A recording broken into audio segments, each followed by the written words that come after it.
I'm here to talk about success. The first rule of success is to have a vision. You see, if you don't have a vision of where you go, and if you don't have a goal where you go, you drift around and you never end up anywhere. I mean, as you know, I was born in 1947 in Austria after the Second World War. So I was very fortunate that I stumbled onto my vision. And I didn't really like Austria when I grew up. I couldn't wait to get out of there. I couldn't see myself becoming a farmer or a worker in a factory or anything like that. Even though my parents wanted me to stay there and have a normal life. But that was their vision, not mine. My vision was totally different. I felt that I was born for something special, for something unique, for something big. Then one day I went to school. I remember I was 11 years old, and they showed a documentary about America. And there they showed in this documentary the huge skyscrapers, the high-rises, the huge bridges, the 6-lane freeways, and all of this stuff. And I said to myself, that's where I want to be. I don't want to be around here with these little farmhouses and these little buildings. I want to be in America.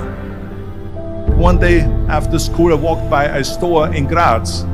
So I went inside and I looked around, and then I saw a magazine. I saw a bodybuilding magazine that had Reg Park on the cover. Reg Park was then a 3-time Mr. Universe. And I saw him on the big screen as Hercules. I read that and I said to myself, wow, this is the blueprint for my life. This is exactly what I want to do. I want to become a bodybuilding champion just like Reg Park. I want to get into movies just like Reg Park. And I want to make millions of dollars and be rich and famous just like Reg Park. Do you know how great it felt that I knew where I was going? Imagine the majority of people don't know where they're going. I knew where I was going. That I'm going to become this bodybuilding champion just like him. So it was just a question of how do you do it? I was so relieved, because when you have a goal, when you have a vision, everything becomes easy. So people always ask me, when they saw me in the gym in the pumping iron days, they say, why is it that you're working out so hard? 5 hours a day, 6 hours a day, and you have always a smile on your face. And I told people all the time, I said, because to me, I'm shooting for a goal. In front of me is the Mr. Universe title. So every rep that I do gets me closer to accomplishing that goal, to make this goal, this vision turn into reality. Every single set that I do, every repetition, every weight that I lift will get me a step closer to turn this goal into reality. So I couldn't wait to do another 500-pound squat. I couldn't wait to do another 500-pound bench press. I couldn't wait to do another 2,000 reps of sit-ups. I couldn't wait for the next exercise. At the age of 20, I went to London and I won the Mr. Universe contest as the youngest Mr. Universe ever. And it was because I had a goal. So let me tell you something, visualizing your goal and going after it makes it fun. You got to have a purpose no matter what you do in life. You got to have a purpose. 74% hate their job in America. Now this is not much different when you come to Europe. The majority of people don't like what they're doing, because they're really not doing it because they didn't have a goal and they followed this goal. They just aimlessly drift around, and then all of a sudden there's a job opening, so they get that job because you have to work.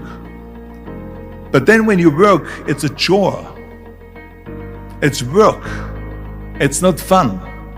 So if you think about, only a quarter of the people really enjoy what they're doing in life. That is unbelievable if you think about it. So I felt so blessed that I knew what I was doing. It's like a medical student that studies and knows he wants to become a doctor. You know where to go. And the same thing is also in politics. I remember that in politics, I had a very clear vision that I will be the leader of California. This is as far as I could go because I was not born in America, so I could not run for president. So being the governor of the fifth largest state, I should say the largest state, the fifth largest economy in the world, was for me really the ultimate title, the ultimate accomplishment in politics. So even though people came up to me and says, why don't you go and run for something smaller, you're never gonna make it. I ran for governor, and then 2 months later I became governor of the state of California. Again, because I had a very clear vision what I'm gonna do with California. So that's rule number one, have a vision. Rule number two is, don't listen to the naysayers. Don't listen to the naysayers.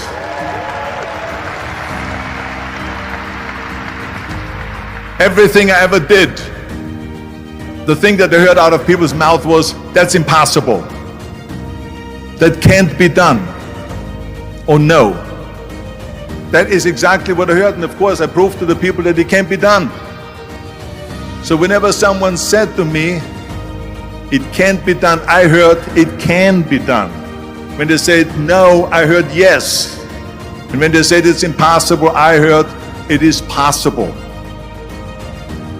I'm a strong believer of what Nelson Mandela said, that everything is always impossible until someone does it. Well, I'm going to be the one, I said to myself, I'm going to do it and I'm going to show it to them. Maybe it has never been done before. That's perfectly fine with me. But I'm going to do it. And I did not listen to the naysayers. It's all about the hard work that you put in.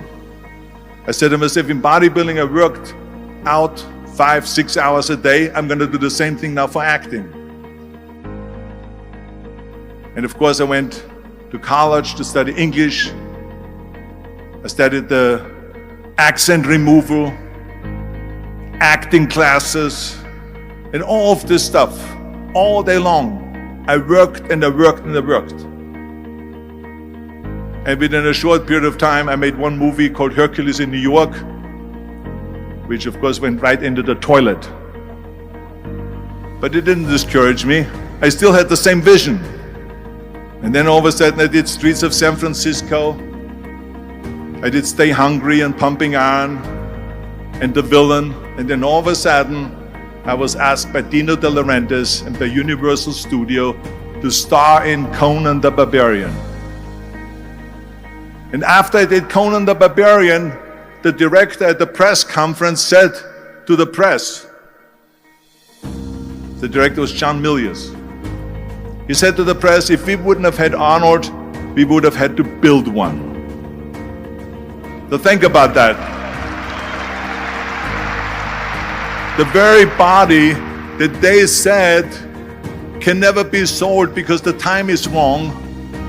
A few years later, I'm doing Conan the Barbarian, and it was the #1 hit at the box office when it came out in the summer of '82. Think about that. And the director says, if we wouldn't have had his body, we would have had to build one. So all of a sudden, my body became an asset, not a liability.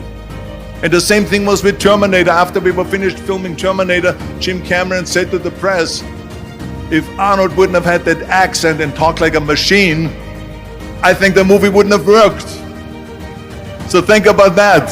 The body and the accent that they attacked was an asset. But I didn't listen to those losers. I didn't listen to them at all. It's just the reality of it is that you cannot listen to the naysayers. So this is a very important lesson for all of you. So when someone says, no, this is a stupid idea, you in your mind, you don't have to say it, but in your mind just say to yourself, you asshole. What do you know?